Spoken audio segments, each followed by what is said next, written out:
സഹോദരങ്ങളെ, ദൈവത്തിന് ഇന്ന് പകൽ നിങ്ങളോട് ഒരു അടിയന്തരമായ സന്ദേശം പങ്കുവെക്കാനുണ്ട്. നിങ്ങൾ വളരെ പ്രാർത്ഥനയോടെ ഈ സന്ദേശം സ്വീകരിക്കണം. ഇത് നിങ്ങളോടുള്ള ദൈവത്തിൻ്റെ ശബ്ദമാണ്. പ്രിയപ്പെട്ടവരെ, നിങ്ങൾ ഒരു വലിയ അപകടത്തിലാണ്. നിങ്ങളുടെ തൊട്ടു മുൻപിൽ ഒരു അപകടം മറഞ്ഞിരിക്കുന്നുണ്ട്. നിങ്ങൾ എത്ര പേരത് ശ്രദ്ധിക്കുന്നുണ്ടെന്ന് എനിക്കറിയില്ല. നിങ്ങൾക്ക് മുൻപിൽ ഒരു അപകടമുണ്ട്, വളരെ മുൻപിലുണ്ട്. ഒരു പക്ഷേ നിങ്ങൾ നല്ല ആരോഗ്യമുള്ളൊരു വ്യക്തിയായിരിക്കാം, സാമ്പത്തിക കെട്ടുറപ്പുള്ള സന്തോഷപ്രദമായ ഒരു ജീവൻ നയിക്കുന്ന ഒരു മനസ്സിൻ്റെ ഉടമയായിരിക്കാം.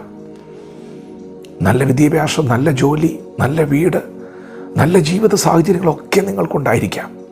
എങ്കിലും നിങ്ങൾ തിരിച്ചറിയണം, നിങ്ങൾക്ക് മുൻപിൽ ഒരു അപകടമുണ്ട്.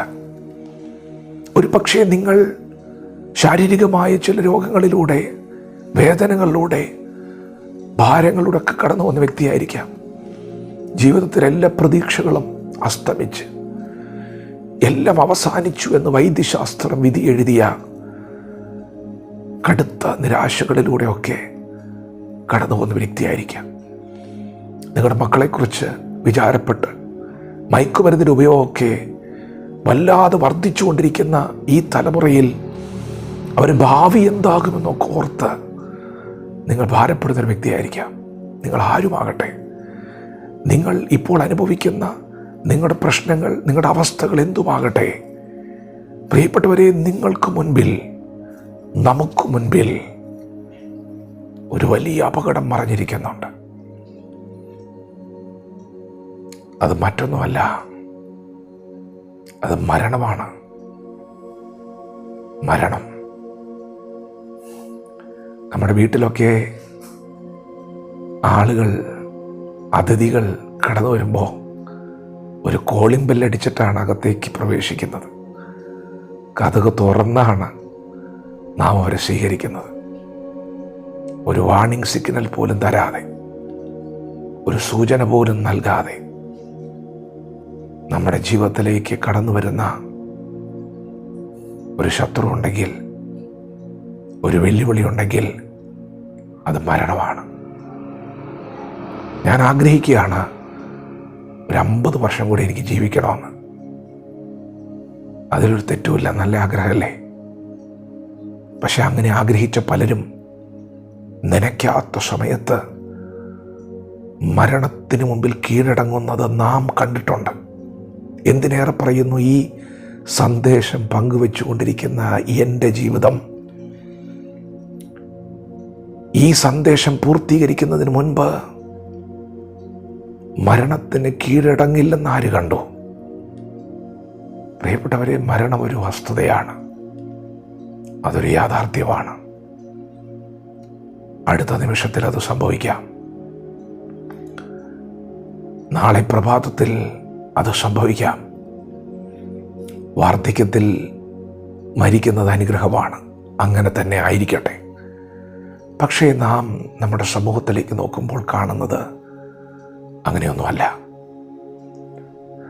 ജീവിതത്തിൻ്റെ ഒരു നല്ല സമയത്ത് ജീവിച്ച് കൊതി തീരുന്നതിന് മുമ്പ് പലരെയും മരണം കീഴ്പ്പെടുത്തുന്നുണ്ട്. പ്രിയപ്പെട്ടവരെ, അത് കേൾക്കുമ്പോൾ നമുക്ക് പെട്ടെന്ന് കയറി വരുന്ന ഒന്നാണ് മരണഭയം. ഞാൻ നിങ്ങളെ ഭയപ്പെടുത്തുവാൻ പറഞ്ഞു തുടങ്ങുകയല്ല. പറഞ്ഞു തുടങ്ങിയപ്പോൾ മരണത്തെക്കുറിച്ച് തന്നെയാണ് പറഞ്ഞത്. എന്നാൽ ഞാനത് പറയാനല്ല ഈ സന്ദേശം റെക്കോർഡ് ചെയ്തത്.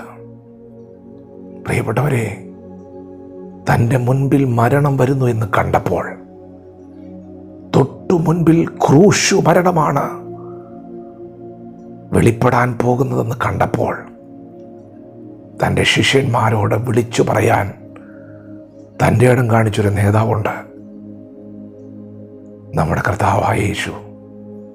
അവരോട് പറഞ്ഞു, ഈ യാത്ര മരണത്തിലേക്കാണ്. എനിക്ക് പ്രായം 33 ആയിട്ടുള്ളൂ.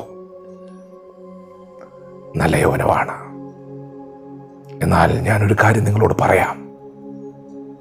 അവരെന്നെ ക്രൂശിച്ചു കൊല്ലുമെന്നുള്ളത് സത്യമാണ്. പക്ഷേ ഞാൻ 3-ാം നാൾ മരണത്തെ ജയിച്ച് ഉയർത്തിരിക്കും. മരണത്തെ കണ്ട് ഭയന്നോടിയവനല്ല യേശു.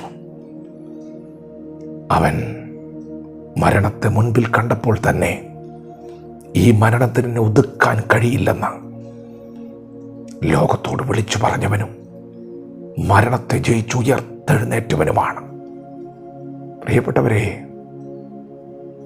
എന്തിനാണ് യേശു മരിച്ചതെന്നറിയാമോ? അവൻ തൻ്റെ മരണത്താൽ നമ്മുടെ മരണത്തെ നീക്കിയവനാണ്.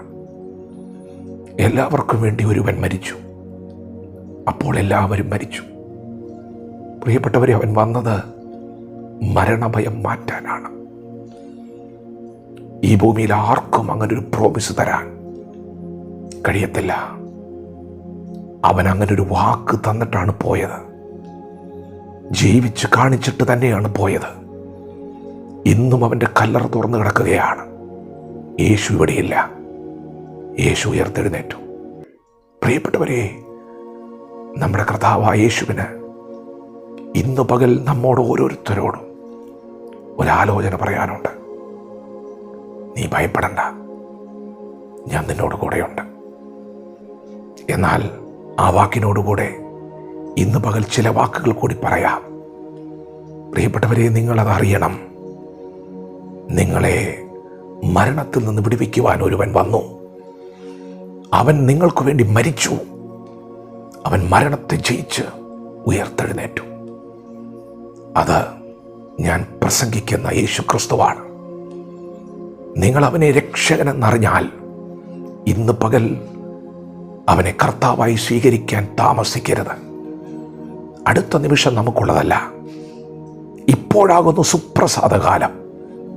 ഇപ്പോഴാകുന്നു രക്ഷാ ദിവസം. ഇപ്പോൾ സ്വീകരിക്കുക, ഇപ്പോൾ ഏറ്റുപറയുക.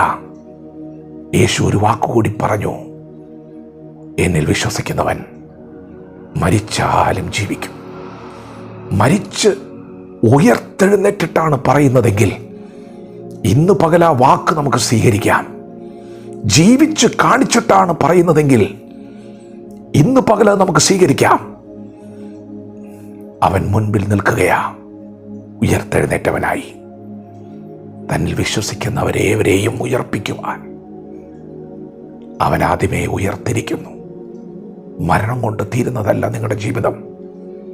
ജീവിതം തുടങ്ങാൻ പോവുകയാണ്. നിങ്ങളൊരു വലിയ അപകടത്തിലാണ്, അത് മരണമാണ്. എന്നാൽ ഇന്ന് പകൽ യേശുവിൽ വിശ്വസിക്കുക. യേശുവിനെ രക്ഷകനും കർത്താവുമായി സ്വീകരിക്കുക. യേശുവിൻ്റെ വചനങ്ങളോട് പ്രതികരിക്കുക. ദൈവം നിങ്ങളുടെ സ്ഥിതികളെ മാറ്റുന്ന പകലാണ്. വചനത്തോട് പ്രതികരിക്കാം. ദൈവം നമ്മെ ഓരോരുത്തരും ഈ പകൽ അനുഗ്രഹിക്കുമാറാകട്ടെ. ആമേൻ.